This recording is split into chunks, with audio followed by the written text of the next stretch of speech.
here. Thank you so much for joining me. I appreciate all of you. Shawtee Devi Namaha. Thank you so much for liking and subscribing. It really helps me out. Don't forget to check out my website, paradoxastrology.com. Book your consultation today. I can help you with anything.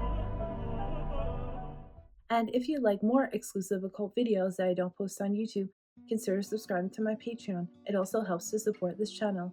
Okay, just a very quick video to help you understand the deeper meaning of Venus, which is not always recognized, which is something that you can find in the deep knowledge of Tantra. Now, most people talk about Venus and they say, it's money, it's luxury items, it's beauty, things like that. And yes, it is, but this is a very superficial understanding of Venus. In a tantric practice, we do a lot of sadhanas or upasanas to Venus itself, there's Mahalakshmi and there's different versions of Mahalakshmi.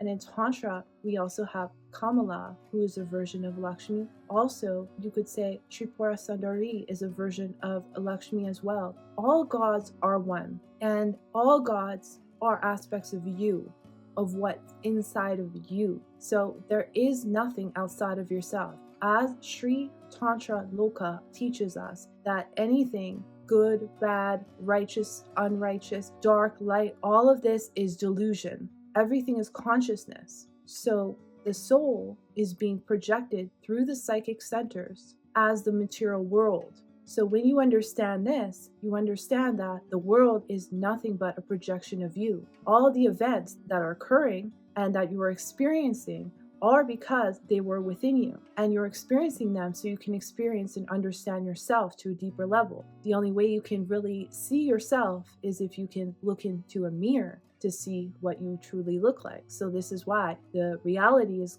created as duality, but nothing is outside of the self. So the luxury, the beauty, all of that comes from within. People think that, okay, I'm having a Venus transit, so the Venus is going to give me all this luxury. But the transit that you're watching, that you're seeing, and that you're tracking is actually the transit that's happening within, being projected. So to become Venus, what we do is we do rituals with mantras, because mantras have the sound frequency of Venus. When we're saying we're worshiping Venus or any god that's related to Venus, and we say that, that means that we are becoming said god. We are becoming this frequency. Whatever you are a frequency of, you start attracting. This is how you start attracting wealth or money or beauty. But beauty is not superficial. The real definition of beauty cannot be seen. True beauty can never be seen. Can't even be described in words, as we could say compassion, but compassion is a very low frequency compared to what Venus truly is. So we can't really say it in words. Because the world is a projection of us, whatever we attract in this world is us. So one other thing that Venus does is it gives you the ability of rittis. Rittis are the ability to have everything that you ever wanted. You are never in lack of any. This is the highest vibration of Venus, one of them.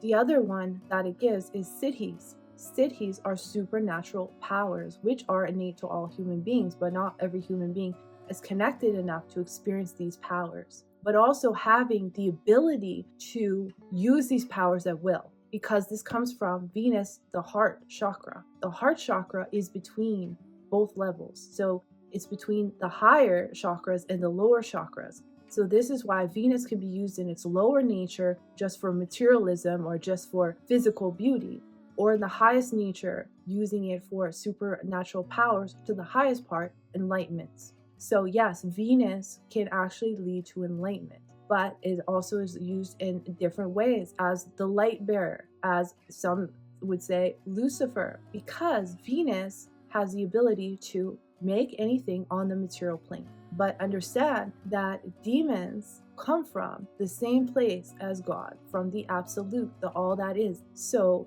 that's why there is no good or there is no evil. It's just energy and intention. Then there's another aspect of Venus, which is the aspect of Maya. Because we live in this physical world, which is an illusion, it is called Maya. There is actually nothing in front of us, but there is the illusion that there is, so that we can experience ourselves. Now, when you work with Venus on the highest level, you are able to use this illusion to your own advantage. Some people will say, well, isn't that manipulative? No, because if you are at the highest understanding that everything is you, there's nothing to manipulate.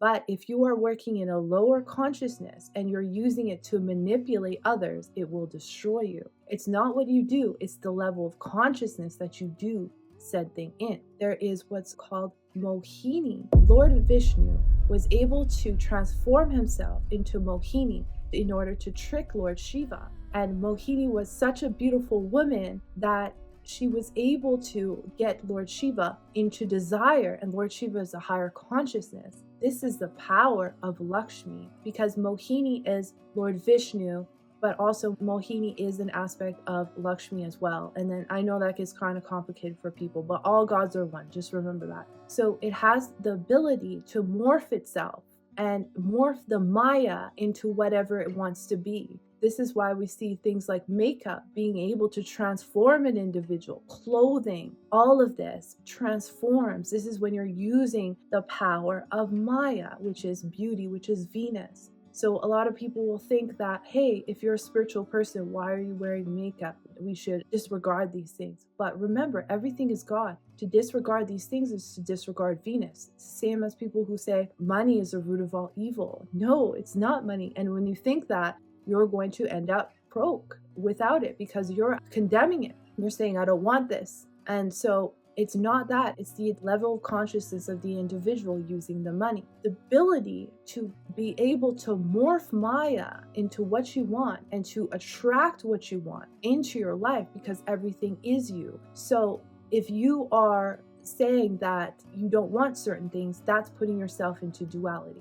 The ability to attract whatever you want comes from Venus and being that frequency of Venus. So whenever you do certain mantras and certain rituals to Venus, and that could just be doing a Venus mantra, for example, you start becoming that, and you will physically change. Your body will physically change. Your face will physically change, because now you fix your vibration to attune to Lakshmi. So now you physically are going to start looking better, because it comes from within, because you radiate this energy, which will also radiate compassion. Then people are attracted to that subconsciously. And this is what Venus can do. It can empower you in that way, where things are attracted to you because you became it. Not because Venus is going to come and give you this whole barrel of gold and all this money. It's not because of that. Also, when you do these types of rituals to Venus, then it surpasses your chart. You can become such a magnet for whatever you want, that everything is always attracted to you. That could be partnerships, relationships, people, business, everything. Having these rittis, this is abundance of everything being attracted to you, because now you're in tune with who you truly are, which is all that is, and that's it. So the more you become all that is, the more you have all that is. And this is a higher level of Venus, but also having this soul compassion for others, soul devotion to something, which is the God, which is you, your higher self, is Venus itself. Complete devotion. And that's why this is Venus in Pisces. And I'm telling you this because I'm a Venus in Pisces in the first house. Having complete devotion. And what happens with Venus and Pisces, especially in the first house, the person becomes so devoted to higher levels that they don't need duality anymore. So they devote themselves completely to God. The lower level is that the person wants something completely perfect, which doesn't exist. But the highest level is someone who has such a high consciousness that they don't see duality anymore. They don't need another person to reflect who they are back to them. They only need the God. So this is just a little bit about what Venus is. I'll talk more about Venus if you guys are interested. Thank you so much for watching. Appreciate all of you, and I'll see you in the next one.